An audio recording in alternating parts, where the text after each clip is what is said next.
Tonight with us, we have Medill Harvey, who graduated summa cum laude from Dartmouth College and holds advanced degrees in decorative art history from Sotheby's Institute in London and the Cooper Hewitt Museum. She has worked at the Met for over 3 decades and now serves as the Ruth Bigelow Wriston Curator of American Decorative Arts and manager of the Henry R. Luce Center for the Study of American Art, where she oversees American silver, jewelry, metalwork, and 19th century furniture.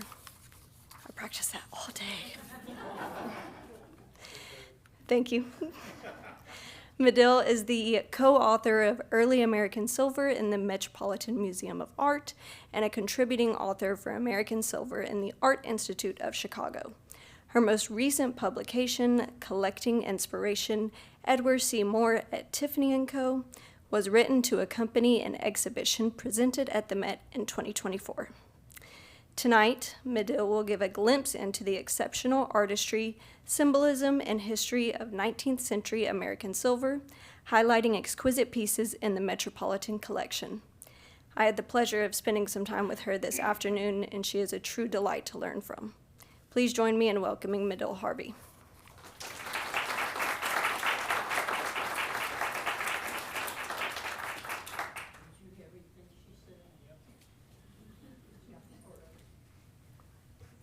Thank you, Catherine. And I know that title is brutal, so well done. And it was my great pleasure to spend time with you and to see this amazing house. And I'm thrilled to be here this evening to talk to you about a subject that I find endlessly fascinating, which is 19th century American silver. This evening, we're going to look at some of the treasures in the Met's collection, exploring the stories they tell about the artists and craftspeople who designed and made them, and the people who owned them. Because silver can be, and often is, melted down either to pay expenses or to be transformed into a new fashionable silver object, the silver that survives are objects that hold special meaning and thus were treasured and safeguarded. The story of 19th century American silver is a dynamic and artistically inventive one. During the course of the century, American silver transitioned from following European styles to innovating technically and artistically. Indeed, American silver became a leading force on the world stage, setting taste and fashion for both domestic and international clientele. When I began my career, I often encountered the notion that 19th century silver wasn't worthy of study or museum display, or frankly all that interesting, because the advent of the Industrial Revolution and the use of machines meant that silver was quote-unquote machine-made. In fact, nothing can be further from the truth.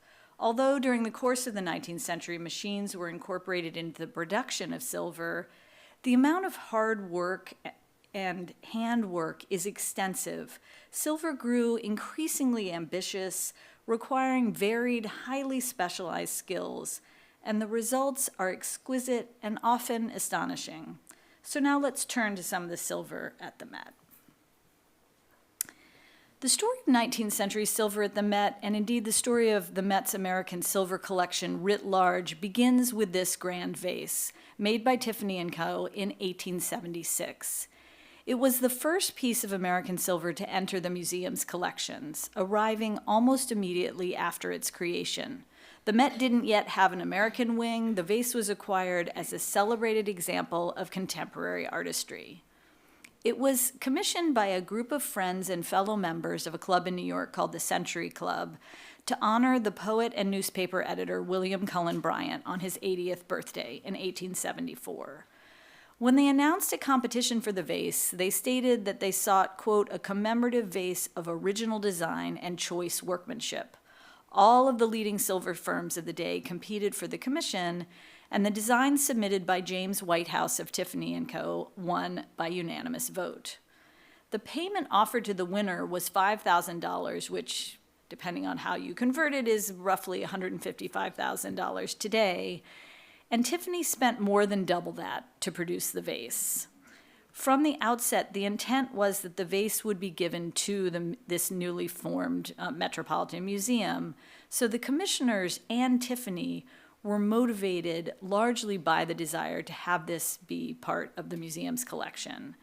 The competition, winning design, and final creation received unprecedented publicity and brought Tiffany & Company international acclaim. The number of newspaper articles from London to a small town in the Midwest that covered this vase sort of fill files in my office. The firm exhibited it also at the Philadelphia Centennial Exhibition, which many of you probably know was the first World's Fair in the United States. And this was done before it was then given to Bryant, who then gifted it to the Metropolitan Museum. And the vase is a classical Greek form with symbolic ornament referencing Bryant's life and work. Apple branches and blossoms represent the beauty and wholesomeness of Bryant's poetry. All of the flowers carry symbolic meaning, like the water lilies represent eloquence, the elegantine symbolize poetry, and the immortality of his writings and reputation are represented by amaranth. The oval medallions depict his life and work and his face in the center. The printing press below his portrait represents his half-century-long work with the New York Evening Post, and the lyre on the base represents the lyrical nature of his verse, while the broken shackles represent Bryant's work in service of the cause of emancipation. So this entire thing was heralded as a masterpiece of American art and industry, and the gift was followed by several other contemporary works by Tiffany. So the Met went from having this to a number of other pieces of silver of that moment. And then the focus of the museum's collecting really turned to the 17th and 18th century silver, and it wasn't until almost a century later that the Met returned to thinking about 19th century silver. And we will now look at a few notable examples of earlier 19th century silver in the Met's collection, which were acquired almost a century after the Bryant vase came to the museum. This sauce boat and its mate are among my most beloved objects in the collection. They're made by a Bavarian-born Philadelphia silversmith named Anthony Roche in 1815, and it is one of the finest known examples of American silver in the late classical taste. Following the Revolution, Americans really favored French-inspired silver. Not surprisingly, they wanted to avoid anything that felt English, and this is a particularly exceptional example. The quality of the workmanship is so outstanding that over the years, many scholars have said there's no way this is American. It was definitely made in France, but in fact, Roche was definitely trained in Europe, but it was made in Philadelphia. And if you look closely at the details from the snake to the spout, you can see that Roche and the craftsmen working in his shop were incredibly masterful. This pair of commanding monumental vases were also produced in Philadelphia, made in 1824 and 1825 by the leading American silversmiths of their day, Thomas Fletcher and Sidney Gardner. These vases were created to thank Governor DeWitt Clinton for his support of the Erie Canal. They were commissioned by the merchants of Pearl Street in New York, who benefited immensely from the connection to Western markets provided by the canal. The completion of the Erie Canal really secured New York's commercial hegemony and position as, in the words of Samuel F.B. Morse, the capital of the country. What better way to mark this kind of momentous occasion than with grand silver? These vases received endless press and became the nation's most celebrated works in silver. And as many files as I have on the Bryant vase, I have even more pieces of paper. Every newspaper in this country talked about and illustrated these vases. The form is derived from a well-known 2nd century AD Roman vase known as the Warwick vase, which was excavated in the 1770s, and the decoration, however, references native North American animals. I don't know if you all can see the bison on the one on the left, as well as scenes of the Erie Canal. So here I show you some details of the meticulously rendered scene of the canal at the Guard Lock at Albany, with the Van Rensselaer Manor House in the background, and below is a mythological figure of Hercules representing strength. The story of the lives and descent of these vases is quite interesting. They were sold upon DeWitt Clinton's death to pay debts by the family, and a local Masonic lodge in Troy stepped forward and bought them in order to return them to the family. They then descended in Clinton's family until 1906, when they again went on the market and were purchased by a man named Morris K. Jessup, whose wife was a descendant of DeWitt Clinton. In 1908, she presented them to the New York Chamber of Commerce to protect them in perpetuity.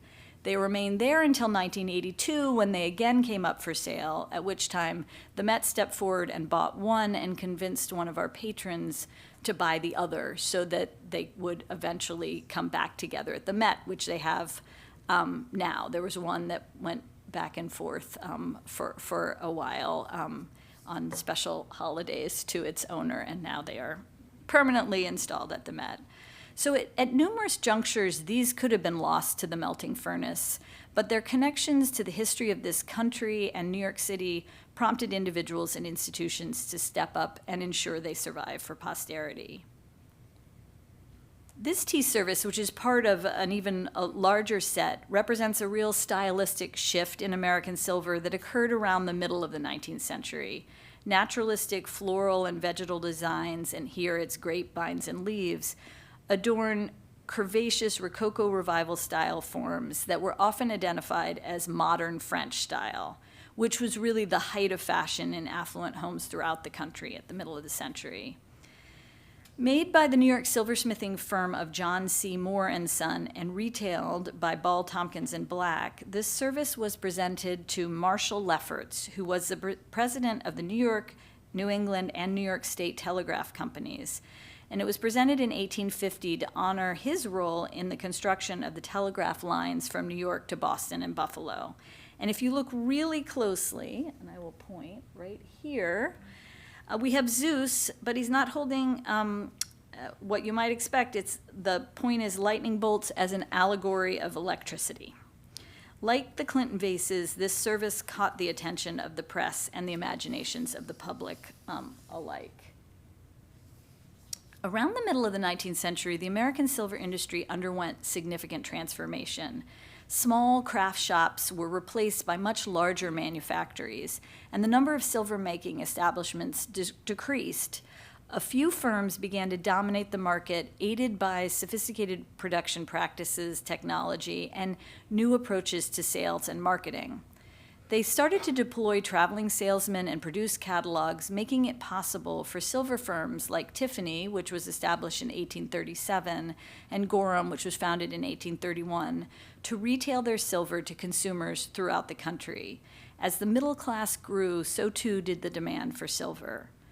Tiffany and Company produced its first catalog, known as the Blue Book, in 1845, and the images I'm showing you here are the cover and a few pages of the 1878 Blue Book. And I know many of you probably can't read from where you are, but it starts by talking about the sort of what they will find here. First of all, they're celebrating that they are located in Paris, London, Geneva, and New York. So you're getting the sort of most cosmopolitan offerings. And here it starts by saying, the question is so frequently asked, what can you suggest for a present? That Messrs. Tiffany & Co. have prepared the subjoined lists of some of the articles appropriate for such a purpose, to assist persons in making selections. And this is page 62, so it gives you a sense of how many pages of everything from ice bowls to salad dishes, etc. And as they say in the upper portion, persons at a distance from New York ordering goods by letter or telegraph may be certain that they pay no more than if the purchases were made in person. So the whole idea of a catalog and that includes prices allowed people to shop from wherever they were from the latest that Tiffany had to offer.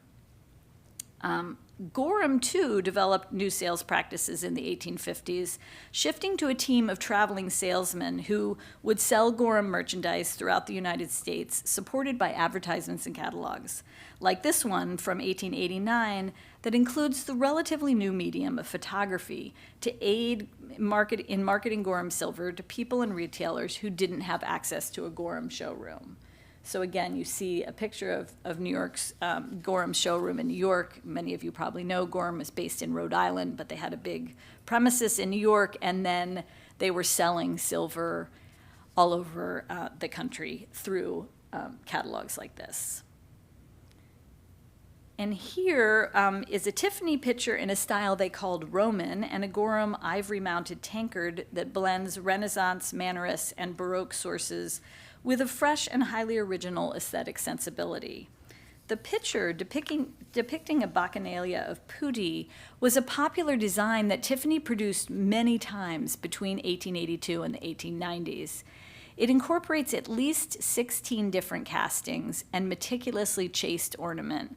And if there are people in the room who are unfamiliar with the term chasing, that means moving and shaping the silver around without removing any, as you would if you were engraving. This picture had a significant wholesale production cost of $400. The tankard was a special commission in 1898. We don't know the patron, but it cost $375 to produce and required 249 hours of labor, including 112 hours for the silversmithing, 11 and a half hours for the casting, and 120 hours for the chasing. The silver ornament is all conceived to complement the carved ivory scene, which, if there are any art historians in the room, they may recognize as Annibale Carracci's The Triumph of Bacchus of 1595 to 1605 ceiling fresco in the Palazzo Farnese in Rome. Both the pincher and the tankard demonstrate the extraordinary technical skill and artistic ambitions of Tiffany and Gorham and the enduring appeal of classical art as a design source. Now to our cover image. This is a fairly recent purchase I made while I was researching Tiffany silver in conjunction with the exhibition I mounted in 2024 that was exploring the impact collections of works of art from ancient Greece and Rome, Asia, and the Islamic world that were assembled by Edward Seymour, the head of Tiffany's silver division, had on silver design at Tiffany. This astonishing picture, which was made in 1874-75, attests to the virtuosic skills of the craftsmen. And at that time, they were all men. There were not a single female working at Tiffany. The exquisitely chased elephant head and sinuous abstracted vegetal decoration reveal the sophisticated ways in which Moore and his team at Tiffany engaged with sources of inspiration from the Islamic world and the Indian subcontinent. During the last quarter of the 19th century, non-Western art became more widely available in America and Europe, and demand for designs inspired by works from East and West Asia soared. Moore and a man named Charles Grosjean, who was the silversmith who served as Moore's right hand and was the supervisor in the silver workshop, urged Tiffany's designers and silversmiths to carefully consider the relationship between the form and the decoration, saying decoration should complement the shape. The way the curved bands of decoration here conform to the undulations of the picture's form make this a perfect realization of this advice. Now, these may be a bit surprising. They're not a lot of silver, but these inlaid iron candlesticks made by Tiffany and Company in 1878 are truly among the most exciting acquisitions I've ever made.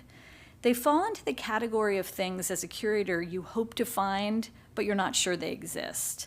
I knew that Tiffany had created much celebrated works in iron, but I had seen basically only one example.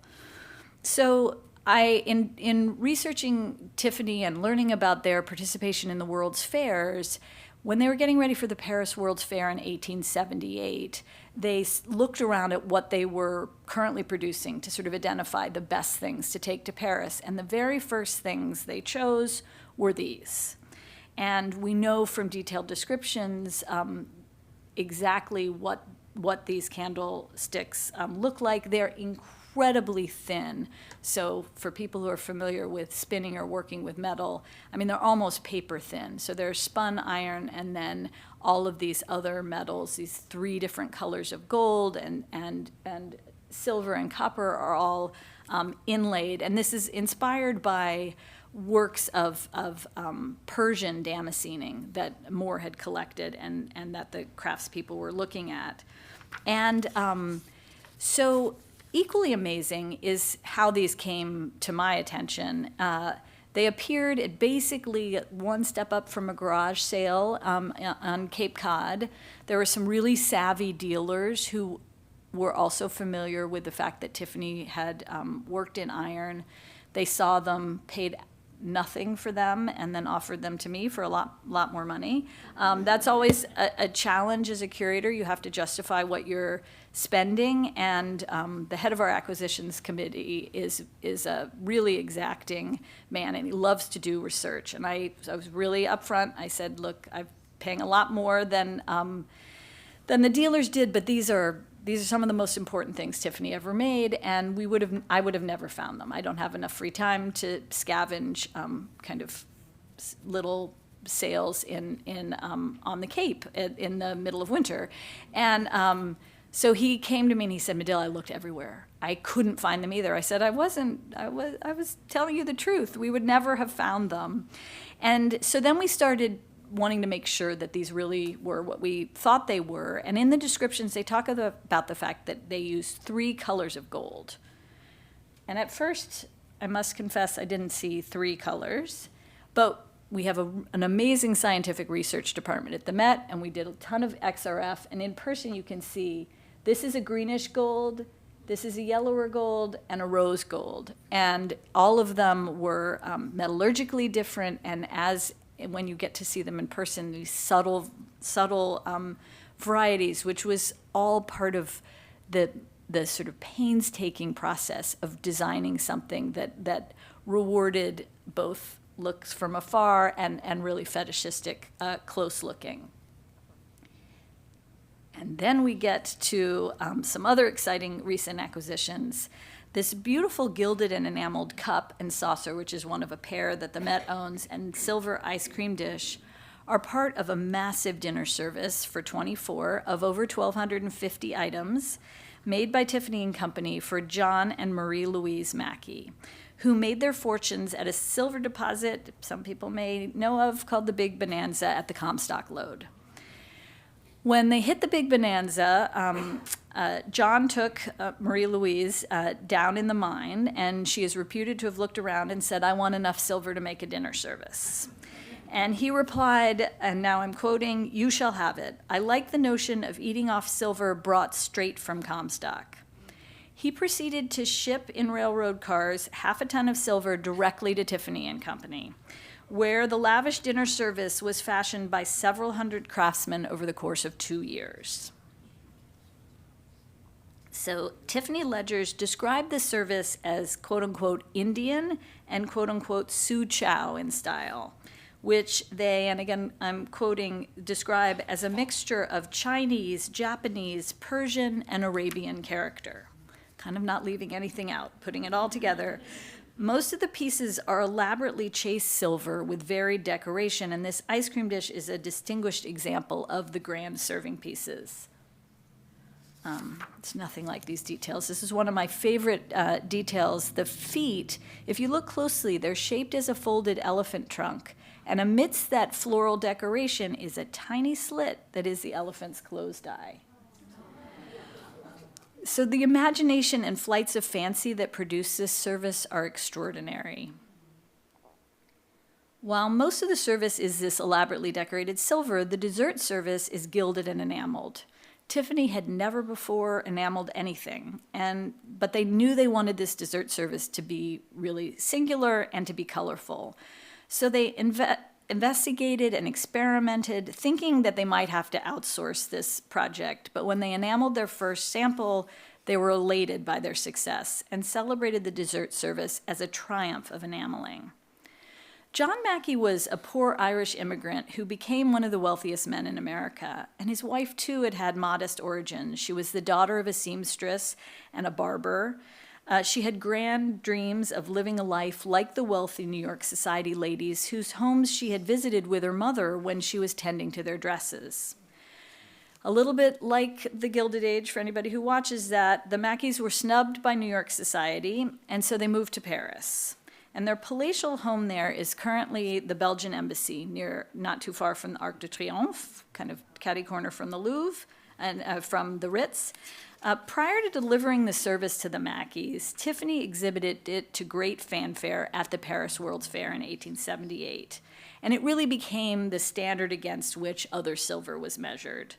The Mackeys entertained in grand style. The service would have witnessed lavish parties at which royalty, aristocracy, and even the President of the United States would have been guests. A lot of the service remains with the family and in the Keck Museum at the Mackey School of Mines in Reno, Nevada, so I'm really thrilled to have these few examples to represent this service at the Met. And as an indication of how Tiffany worked with its clients, this service reflects a lot of input from Marie Louise. She designed her monogram, but Edward Moore insisted on maintaining artistic control, as evidenced by the fact that there are records discussing Marie Louise's desire for the service to include a large silver box that could be placed at the center of the table, attached to a foot pedal, so that she could press the pedal and release silver birds.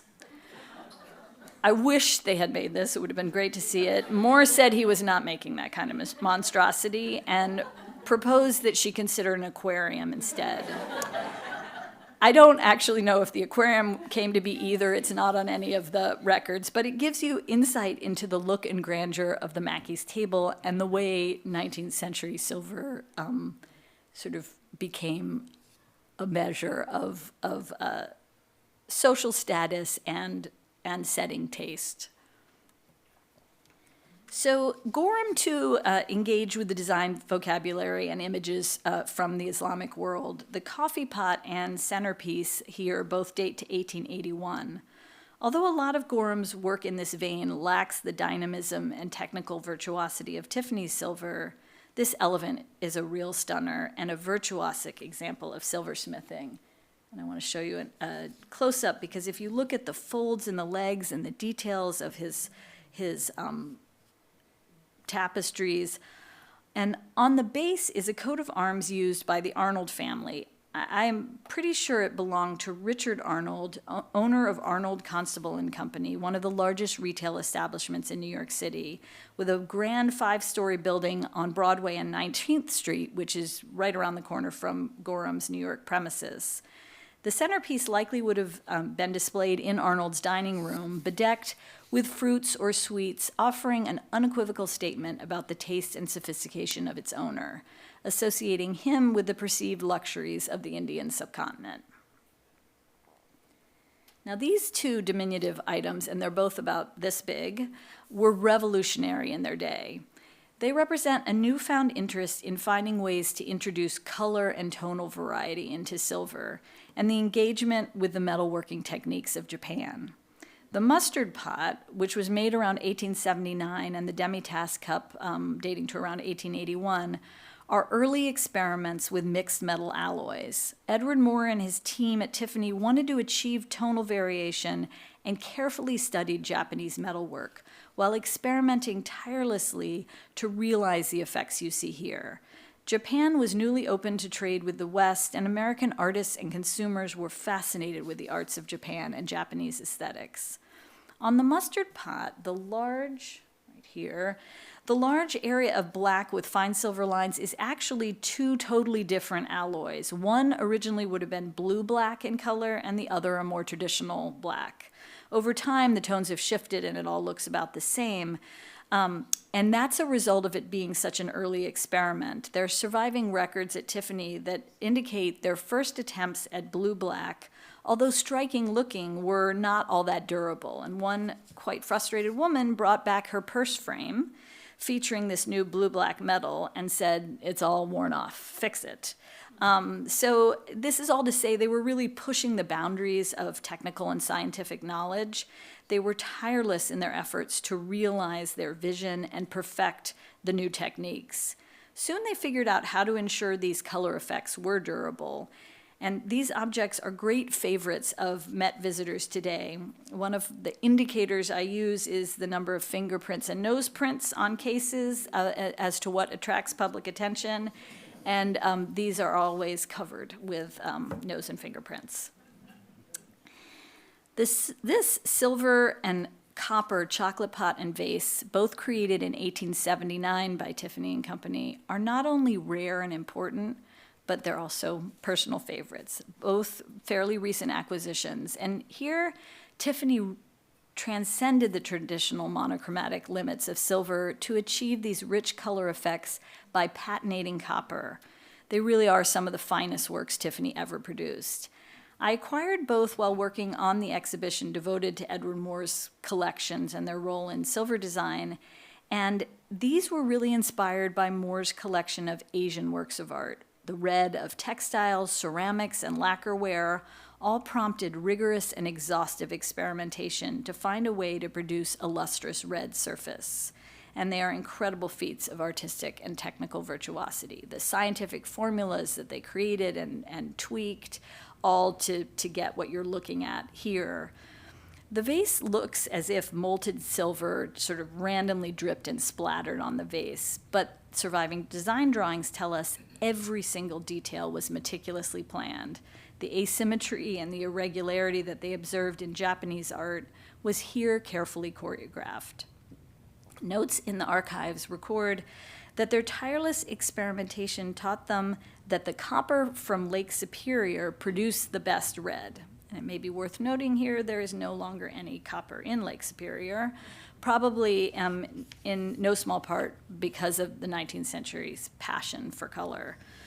Today, Tiffany silver in the Japanese style is the most coveted by collectors of 19th century American silver. If you're lucky enough to come across one of Tiffany's red pieces, be aware that the surface is incredibly fragile, which is why so few have survived. We didn't understand it until we spent time with it at the Met, but it's a cuprite that if you rub it, grip it, polish it, it loses the red, which is probably, I think they made a lot of it, and I think there's very little left. I'm going to show you a little more of their experiment with color. So this is another treasure of our collection that reflects the impact of Japanese art on silver design at Tiffany and Tiffany's mastery of color and tonal effects. So to achieve this lifelike frog, Tiffany collected live frogs. They had terraria, they studied them closely, and they used a variety of metal alloys to render all of those various colors. And if you look, this little bit of tongue would have been bright red, like the pieces we were just looking at. Other silversmithing firms also capitalized on the mania for all things Japanese. This pitcher and vase were made by Gorham in the 1880s. Like the Tiffany works we just were looking at, they incorporate Japanese-inspired motifs and sensibilities. The vase uses copper to create color contrast, while the pitcher recalls the iconic print, The Great Wave of Kanagawa, by the Japanese artist Hokusai. The movement and dynamism of the foaming waves and fish distinguish this picture as, in my view, one of the finest works Gorham created. Another notable but a lesser-known silversmithing firm that produced some particularly beautiful silver was Dominick and Half of New York City. This wine pot and tureen, dating to 1881-82, reflect the Asian-inflected designs and aesthetic movement sensibilities that were popular in the later decades of the 19th century. For a brief period, there was an exceptional chaser working at Dominick and Half. We don't know who they were, but these two pieces showcase that chaser's distinctive and exquisite workmanship. One of the many things I love about working on 19th century silver is there's so much more research to do and so many more mysteries to solve. So at some point, we'll be able to give this chaser a name. Now this spectacular and massive vase is one of the largest of our American silver holdings. It stands almost 31 inches high and weighs about 65 pounds. It was made by Tiffany in 1893 as a centerpiece for their display at the Columbian Exposition, the World's Fair in Chicago. This vase was described by contemporary press as, quote, one of the most remarkable specimens of the silversmith's art that has ever been produced anywhere. Although this may not be everyone's taste today, the praise certainly holds true. It was conceived as a testament to Tiffany's national pride and identity. Give you some close-ups. The form was inspired by Pueblo pottery, and the motifs on the handles were described as Toltec.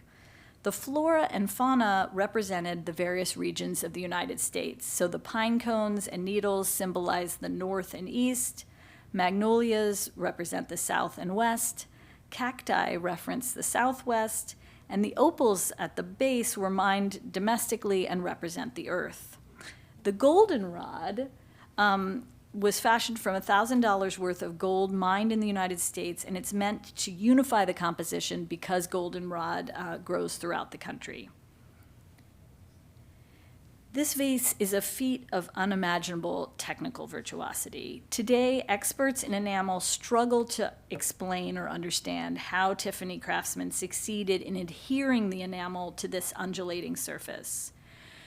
We know that Tiffany spent over a year working to develop matte enamels in order to achieve these naturalistic magnolia blossoms. Previously, they knew how to enamel in the sort of traditional shiny enamels, but they really wanted these magnolia blossoms to have that velvety texture of magnolias, and they ultimately found a way by using the fumes of sulfuric acid to eat away the upper portion of the surface. And here you can also see the astonishing subtle coloration and shading to capture the greens, pinks, peach, browns, whites, and creams that are present in magnolia flowers. Tiffany priced the vase at $10,000, and looking at the number of hours devoted to its creation, it was clearly sold at a considerable loss. And again, the firm's willingness to absorb that loss was because it was priceless in terms of its ability to promote the firm. This vase at the fair and the press it acquired really drove people to buy everything else that Tiffany was selling. And like the Bryant vase, it was one of the first pieces of American silver to enter the Met's collection. It was purchased at the 1893 fair, and only 6 years later was given by the purchaser to the Met. So again, the museum was seen as an appropriate home for important examples of contemporary American artistry. Another prominent feature of Tiffany's display at the 1893 Columbian Exposition in Chicago was this punch bowl. Heir to those iron candlesticks I showed you earlier, the iron bowl is decorated with intricate silver and gold inlay. It was called the Viking Punch Bowl, and it was conceived as a commemoration of European explorations of North America prior to Columbus's voyage, which was the event being celebrated by the 1893 World's Fair. The bowl was meant to evoke Norse peoples and culture. According to Tiffany's catalog for the fair, the bowl's handle terminals projecting through the rim were suggested by the prow of the Norseman's boat. Technically and artistically virtuosic, the bowl distinguished Tiffany as at the vanguard of silver and metalsmithing. Together with the magnolia vase, it attracted admiring crowds to Tiffany's display at the fair and to its stores in New York, London, and Paris. The demand for teapots and flatware made by Tiffany were fueled by these kinds of groundbreaking works. Interestingly, the bowl was acquired by the museum in 1969, a time when 19th century American silver enjoyed absolutely no popularity. It failed to sell at auction, and the Met decided to purchase it because they were starting to organize an exhibition about 19th century America. And in the years since 1969, it really has become an iconic example of Tiffany silver. The number of times people illustrate this and want to borrow it from us are countless. And it's a great example of both the quality of Tiffany silver and the ambitions of 19th century American silversmiths. This grand jeweled gold vase is another Tiffany and Company masterpiece. It was commissioned to honor Edward Dean Adams, who was the chairman of the board of the American Cotton Oil Company. And in 1893, the commission was begun. It took several years to complete. in part because they had almost finished the first version and it was stolen, and they had to start over. And the vase was intended to thank Adams for his work in rescuing the Cotton Oil Company from bankruptcy. The board turned to Tiffany & Company and stipulated that the vase must be made from exclusively American materials. So the gold was mined in Forest City, California, and the roughly 200 semi-precious gems, including quartzes, spessartites, amethysts, tourmalines, and pearls, all came from the United States. The tourmalines were from Maine, the garnets from Virginia, the amethysts from Pennsylvania, and the pearls from Western rivers. The number of people who worked on creating this vase attests to the vast amount of work involved. 3 draftsmen, 15 modelers, 18 goldsmiths, 21 chasers, 12 finishers, 4 molders, 3 turners, 2 enamelers, 3 stonecutters, and 2 lapidaries.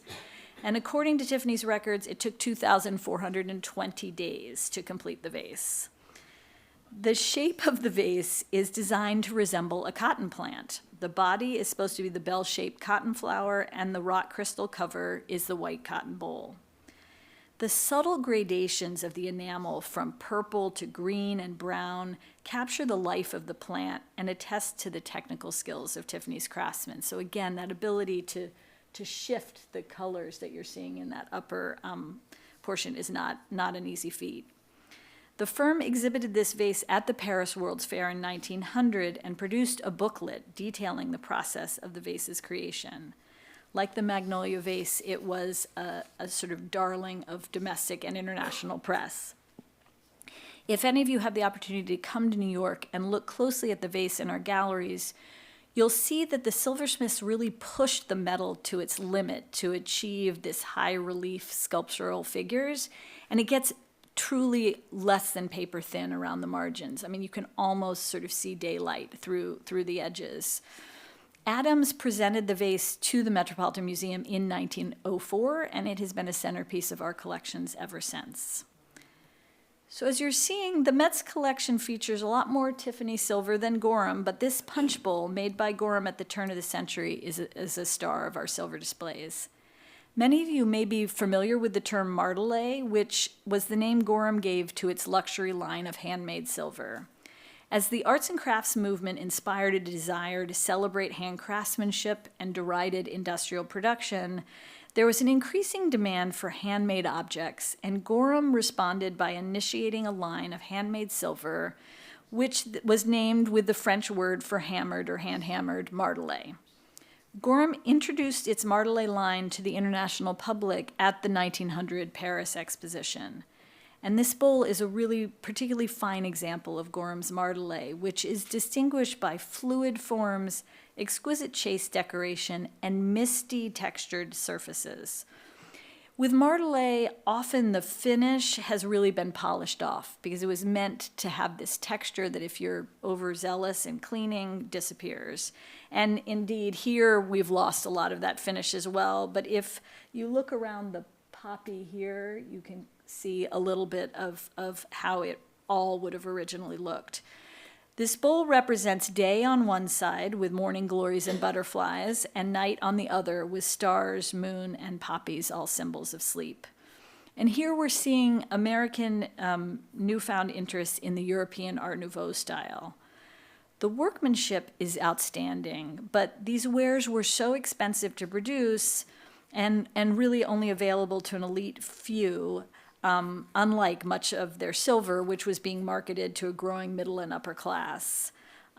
Spalding & Co., a Chicago retailer of Gorham silver, advertised martelé as, quote, the most exclusive silver for wedding gifts. But martelé had a relatively short run. It really dropped off significantly after 1905, and they stopped producing it altogether in 1912. It was really just too expensive to find a large market, but at its best, it really is gorgeous. This was a gift to the museum in 1974. Again, sort of a moment when people were starting to really be more interested in American silver. So I'm going to end my formal comments with my most recent acquisition and the largest pieces of silver in our collection. These candelabra, made by Tiffany & Co. for one of their most loyal and progressive patrons, Mary Jane Morgan, stand almost 6 feet high. It's fair to say they are the most ambitious and virtuosic examples of 19th century American silver known. Every detail is exquisitely executed, from the strands of hair in the female figures on the torchère bases to the dynamic floral decoration, the subtle gradation in scale of the spherical beads. So if you look here, each one is just slightly tinier than the one, or slightly smaller than the one before it. And the sinuous arms on this upper candelabra, which very conveniently can be removed from the base so that you can place them on your dining table or sideboard. They are certainly not understated, and it takes 2 of us to move just the upper portion. So it's all incredibly thick, solid silver, and it technically is astonishing. Mary Jane Morgan was the wife of railroad, steamship, and iron magnate Charles Morgan. She was an avid collector with a passion for Asian art. Upon her husband's death, she was reported to have a net worth of $5 million, and she used it all to assemble a significant collection of fine and decorative arts that ranged from paintings by Delacroix to Tiffany silver, European ceramics, and East Asian bronzes, ceramics, lacquerware, and jades. In an era dominated by men, Mary Jane was a rare and pioneering collector. Surviving Tiffany records indicate 3,050 ounces of silver were used to create these candelabra, and that the cost associated with producing them was far more than any other works Tiffany ever created. At Morgan's death in 1885, her entire collection was sold at auction, which was attended by thousands of people. And at the time, the New York Times reported, "The more the collection is viewed, the greater one's regret that she should have been taken before willing her treasures en bloc to some established museum or to one yet to be established." These candelabras' history also includes an interesting connection with Texas, in that they were owned by a woman named Mildred Sterling Hedrick of Houston and Fort Worth. We don't know exactly when she acquired them, but she owned them for the rest of her life, and upon her death at the age of 79 in 1982, she gave them to the Kimball in Fort Worth. A few years later, the museum deaccessioned them, and they were purchased by an actress living in LA named Jean Stewart. Upon Jean Stewart's death, they went to a London collector, and they have just now found their way to the Met. And I can confidently say I will never acquire anything larger. They speak eloquently about the skill and creativity of 19th century American silversmiths. So I hope I leave you with a sense of wonder and enthusiasm for 19th century silver. Advances in technology and science, coupled with exposure to arts from diverse moments in time and geographies, particularly East and West Asia, all contributed to an efflorescence of creativity that made American silver technically and artistically superlative. If you would like to see more, there are so many nice examples of American silver, not only in the house nearby, and also at the Museum of Fine Arts in Houston. And I am happy to take any questions you may have.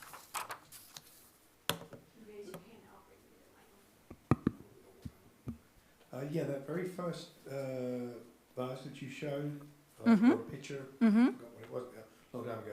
But how big was that? So the Bryant vase, let me get to it, is, we'll get there. It really, there we go. It stands about this high from sort of base to top. Yeah, it's huge, and it's super, super heavy. They wanted Bryant's hometown, and they wanted the Century Club to have copies, so this was also one of their early experiments in electrotyping. So after they made the Bryant vase, they created a mold and made about 5 electrotypes that are exactly the same size.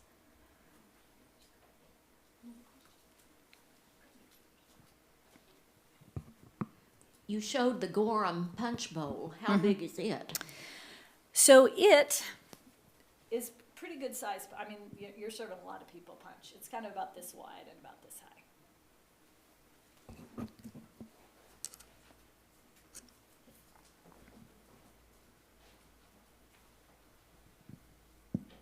The two candle holders, how tall are they, and how much did it cost you to acquire them? So I'm not allowed to say what I paid for them. that the Met doesn't allow us to do. So they're over 6 feet tall. They're just about 6 feet. Those two, wow. Are you talking about the silver ones? No. Oh, the iron ones. So iron ones are quite petite. So from the top of this light, they're about like that. And I'm not allowed to say what I spent. They weren't terribly expensive. It's just, I think the dealers probably paid $100, and I paid a lot more than that.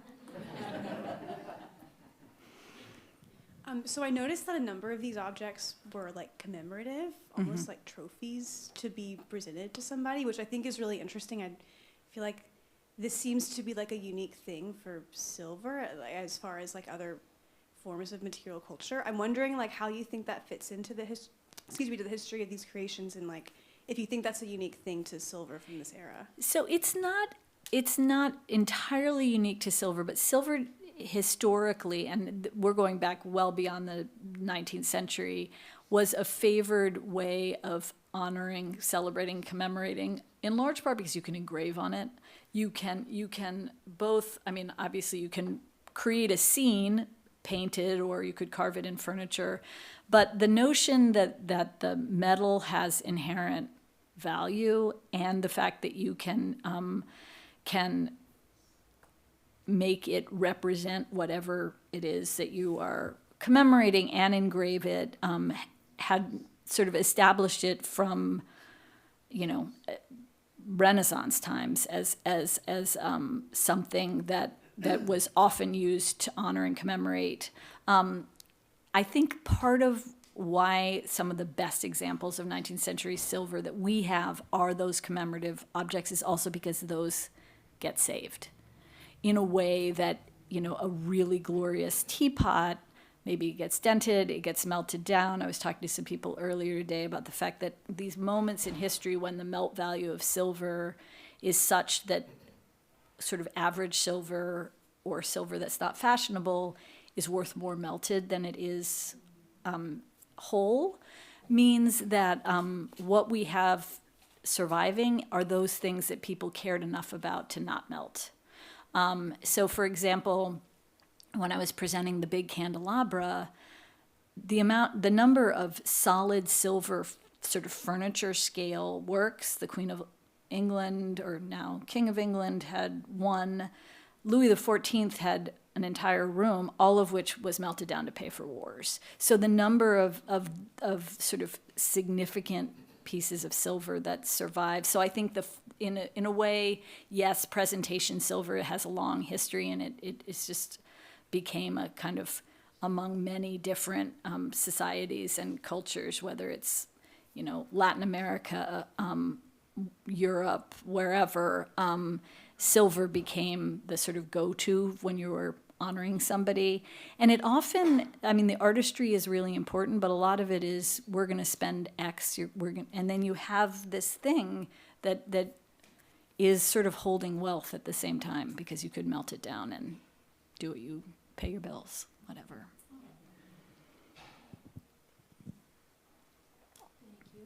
Well, I think this is fascinating, and I'm going to surely go down a rabbit hole to figure out how they did all this. But I have a practical question. How often does this have to be polished?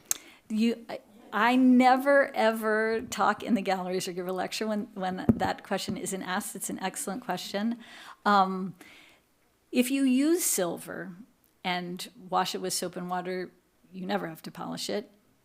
The more complete answer is it depends on where you live. New York City is terrible because we're near the ocean, so the salty air as well as the pollutants that we breathe mean that if silver is sitting out, it's probably going to have to be polished in a matter of weeks or months. At the Met, we keep things in cases that have scavenging material. Like basically, you just want something kind of a la those 3M strips we use activated charcoal, and we have charcoal impregnated fabric in drawers, and all of our cases circulate air over them to keep the silver clean, because if you can scavenge the pollutants out of the air, then silver isn't going to tarnish. Our objects conservators said to us that they were going to insist that we lacquer our silver in order to, we were kind of still having to polish things every 5 to 7 years, and the lacquering pushes it to 20-ish. My colleagues and I were really resistant. I said, no way, I don't like the way silver looks lacquered, but they have new application techniques that makes it such a fine layer that you can't perceive it. So a lot of our silver is lacquered. Now, a lot of what I showed you tonight isn't. If you've got various different materials, we're not going to lacquer it. But I encourage people to use and just gently wash your silver. That's what it likes best. We have time for one more question. Could you please describe the process of, did you say chasing? Mm-hmm. I'm not familiar with that at all. And can you put the picture that when you mentioned that?